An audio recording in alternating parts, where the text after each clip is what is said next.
Audiobook da Revista Espírita de 1861. Jornal de Estudos Psicológicos. Quarto ano, 1861. Julho, item 8.1. Dissertações Espíritas. Papel dos médiuns nas comunicações. Obtidas pelo Sr. D'Ambel, médium da Sociedade. Qualquer que seja a natureza dos médiuns escreventes, quer sejam mecânicos, semimecânicos, ou simplesmente intuitivos, nossos procedimentos de comunicação com eles não variam essencialmente. Com efeito, nos comunicamos com os próprios espíritos encarnados, como com os espíritos propriamente ditos, unicamente pela irradiação do nosso pensamento. Os nossos pensamentos não têm necessidade da vestimenta da palavra para serem compreendidos pelos espíritos, e todos os espíritos percebem o pensamento que desejamos lhes comunicar, unicamente pelo fato de dirigirmos esse pensamento a eles, e isso em razão de suas faculdades intelectuais, quer dizer, que tal pensamento pode ser compreendido por tais e tais, segundo o seu adiantamento, ao passo que em tais outros, esse pensamento não desperta nenhuma lembrança, nenhum conhecimento no fundo do seu coração ou do seu cérebro, não é perceptível para eles. Neste caso, o espírito encarnado que nos serve de médium é mais próprio para dar nosso pensamento para outros encarnados, se bem que não o compreenda, que um espírito desencarnado, e pouco avançado, não poderia fazê-lo, se fossemos forçados a recorrer à sua intermediação, porque o ser terrestre coloca o seu corpo, como instrumento, à nossa disposição, o que o espírito errante não pode fazer.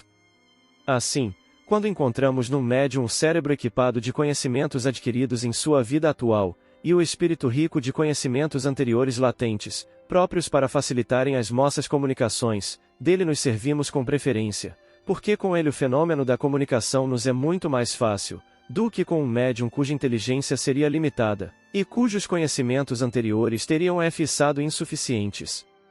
Vamos nos fazer compreender por algumas explicações claras e precisas.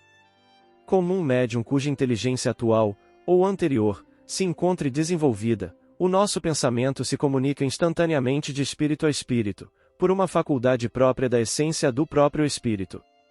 Nesse caso encontramos no cérebro do médium os elementos próprios para revestir o nosso pensamento da roupa da palavra que corresponde a esse pensamento, e isso, mesmo que o médium seja intuitivo, semimecânico ou mecânico puro. E por quê? Qualquer seja a diversidade dos espíritos que se comunicam a um médium, os ditados obtidos por ele, mesmo procedendo de espíritos diversos, trazem uma marca de forma e de cor pessoal a esse médium. Sim, se bem que o pensamento lhe seja inteiramente estranho, se bem que o assunto saia do quadro no qual ele mesmo se move habitualmente, se bem o que queremos dizer não provenha de nenhum modo dele, por isso não influencia menos a forma, pelas qualidades, as propriedades que são adequadas à sua individualidade.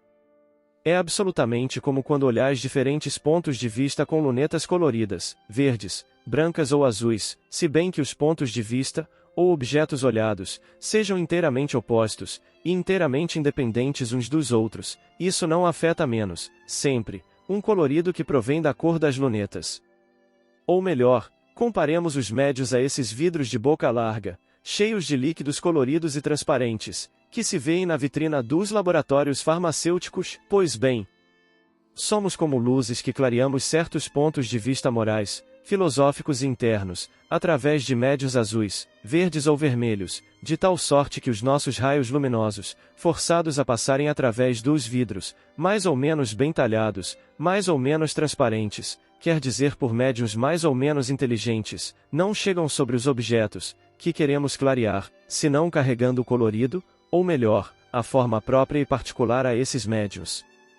Enfim, para terminar por uma última comparação, nós, espíritos, somos como compositores de música que compusemos ou queremos improvisar uma música e não temos sob a mão senão um piano, senão um violino, senão uma flauta, senão um fagote ou senão um apito de 2 sons.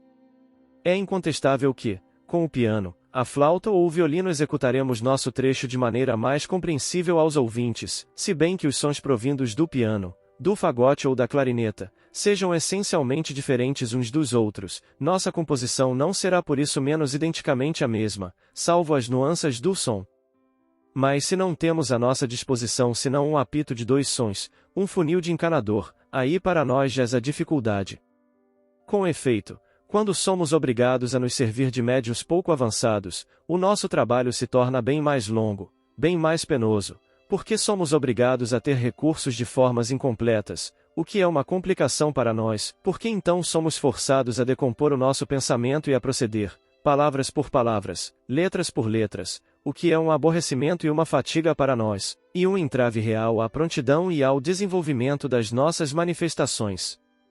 É porque estamos felizes por encontrar médiuns bem apropriados, bem aparelhados, munidos de materiais prontos para funcionarem, bons instrumentos, em uma palavra. Porque então o nosso perispírito, agindo sobre o perispírito daquele que mediunizamos, não há mais do que dar o impulso à mão que nos serve de porta-lápis, ao passo que com os médios insuficientes, somos obrigados a fazer um trabalho análogo àquele que fazemos quando nos comunicamos por pancadas, quer dizer, designando letra por letra, palavra por palavra, cada uma das frases que formam a tradução dos pensamentos que queremos comunicar. É por estas razões que nos dirigimos de preferências às classes esclarecidas e instruídas, para a divulgação do espiritismo e o desenvolvimento das faculdades mediúnicas da escrita, se bem que seja entre essas classes que se encontram os indivíduos mais incrédulos, os mais rebeldes e os mais imorais. É que, do mesmo modo que deixamos hoje aos espíritos brincalhões e pouco avançados, o exercício das comunicações tangíveis de golpes e de transportes, do mesmo modo os homens pouco sérios entre vós preferem a visão dos fenômenos que ferem seus olhos e seus ouvidos, aos fenômenos puramente espirituais, puramente psicológicos.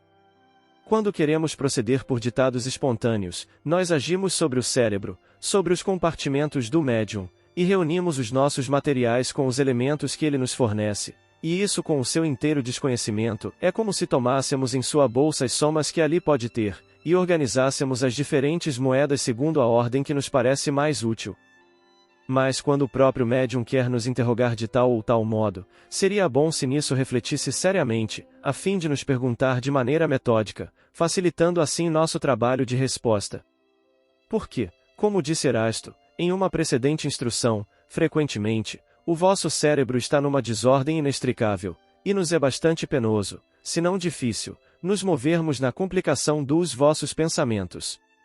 Quando as perguntas devem ser postas por terceiros, é bom, é útil que a série das perguntas seja comunicada, adiantadamente, ao médium, para que este se identifique com o espírito do evocador, e dele se impregne por assim dizer, porque nós mesmos, então, teremos maior facilidade para responder, pela afinidade que existe entre o nosso espírito e do médium que nos serve de intérprete. Certamente, podemos falar de matemáticas por meio de um médium que a ele pareça inteiramente estranho, mas, frequentemente, o espírito desse médium possui esse conhecimento em estado latente, quer dizer, pessoal ao ser fluídico e não ao ser encarnado, porque o seu corpo atual é um instrumento rebelde, ao contrário, a esse conhecimento. Ocorre o mesmo na astronomia, na poesia, na medicina e nas línguas diversas, assim como em todos os outros conhecimentos particulares à espécie humana. Enfim, temos ainda o meio da elaboração penosa em uso com os médiuns completamente estranhos ao assunto tratado, reunindo as letras e as palavras como em tipografia. Como dissemos, os espíritos não têm necessidade de revestir o seu pensamento, percebem e comunicam o pensamento pelo único fato de que ele existe neles. Os seres corpóreos, ao contrário, não podem perceber o pensamento senão revestido. Ao passo que a letra, a palavra, o substantivo, o verbo, a frase, em uma palavra, vos são necessárias para perceber mesmo mentalmente, nenhuma forma visível ou tangível é necessária para nós. Erasto e Timóteo, espíritos protetores dos médiuns.